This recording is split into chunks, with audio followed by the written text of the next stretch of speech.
isbeddelka hogaamineed ee dhawaan ka dhacay aqalka cad ee loogu armiyay waddanka Mareykanka ayaa durba duufaan dhaqaale ku noqonaya dunida soo koraysa gaar ahaan qaaradda Afrika.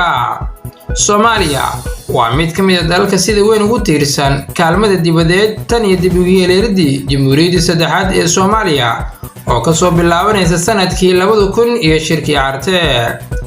Ciidanka Danab waa askarta ugu tababarka wanaagsan ciidanka dowladda Soomaaliya.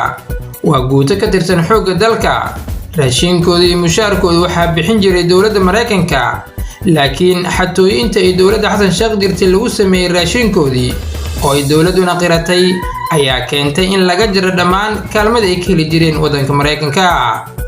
wasiirka maaliyadda dowladda federaalka Soomaaliya Biixi Iimaan Cige ayaa baarlamaanka Soomaaliya hortiisa ka sheegay in Mareykanka uu joojiyay kaalmadii uu siin jiray ciidanka Danab.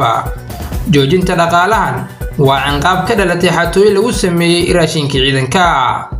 sidoo kale joojinta mashaariicda hay'adda gargaarka u qaabilsan Mareykanka ee USAID ayaa sheegtay wasiirka maaliyadda ee Soomaaliya inay saameyn weyn oo taban ku yeelan doonto dhaqaalaha Soomaaliya.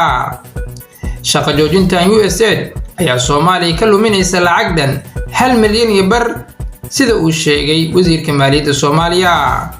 lacagahaas ayaa isugu jiray kuwa lagu bixin jiray kabka kaalmo kor u qaadista dowladnimada Soomaaliya iyo arrimo kale. wasiirka maaliyadda Soomaaliya wuxuu sidoo kale ka warsheegay baarlamaanka in uu culays weyn uu ka haysto dhaqaalaha ku soo wajahan dowladda Soomaaliya loona baahan yahay in loo diyaar garoobo.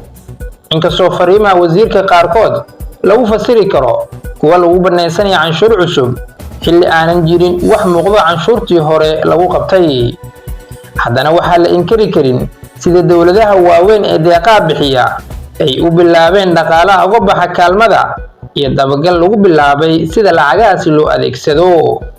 dowladda Soomaaliya inkastoo wali ay su'aalo badan ay dul yaalaan in ay dhaqaalahaan isku filnaan karto haddii ay dhammaan dowladaha waaweyn ay jartaan kaalmada ay siiyaan Soomaaliya.